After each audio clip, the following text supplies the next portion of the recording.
जैसे कि विश्व संतुलन से चलता है, सारे ग्रह नक्षत्र, पृथ्वी और प्रकृति भी, इसी प्रकार सुख दुख भी संतुलन में चलते हैं।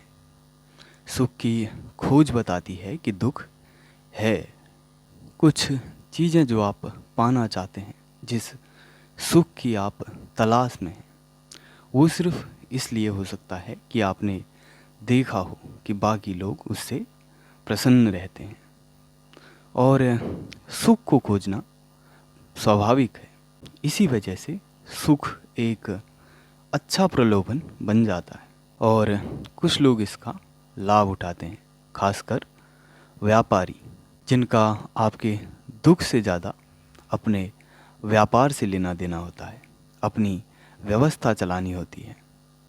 उसी प्रकार प्रकृति बहुत बड़ी व्यापारी है, उसे अपनी व्यवस्था चलानी है। चाहे आपको दुख हो, रोग हो या रोग से आपकी मृत्यु हो, प्रकृति को अपना क्रम चलाना है। इस वजह से प्रकृति आपको सुख का प्रलोभन देती है।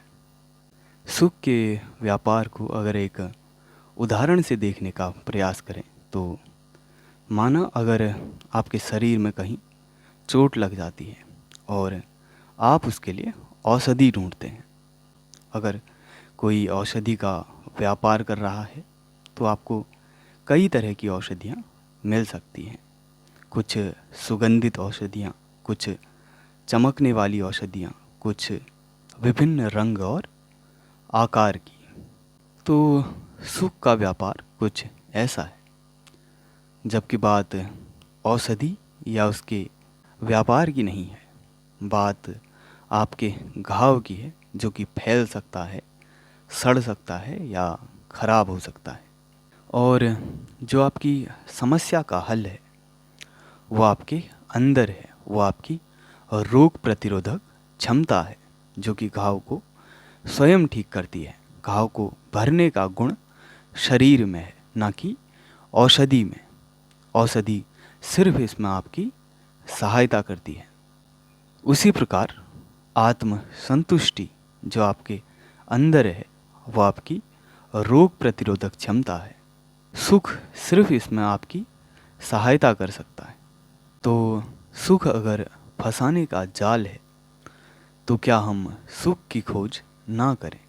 क्या हमने जो देखा है लोगों को प्रसन्न होते हुए उसे असत्य मान लें? क्या हम चीज़ों को पाने का प्रयास करना बंद कर दें? क्या हम प्रसन्नता का विचार भी त्याग दें? नहीं। जिस तरह से अगर आपको कोई मुद्रा प्राप्त होती है जो प्रचलन में नहीं है, जिसकी मान्यता नहीं, तो वो व्यर्थ है। उसी प्रकार चाहे आप कुछ भी प्राप्त कर लें, चाहे सुख हो, चाहे दुख हो, या इस प्रकार की कोई भी चीज़ हो, अगर उसका मूल्य नहीं है तो वो आपके लिए व्यर्थ है। और मूल्य के साथ आप जो भी प्राप्त करें वो सार्थक है, आपके लिए उसका औचित्य है। तो सुखी रहें, आनंदित रहें और उन्मुक्त रहें।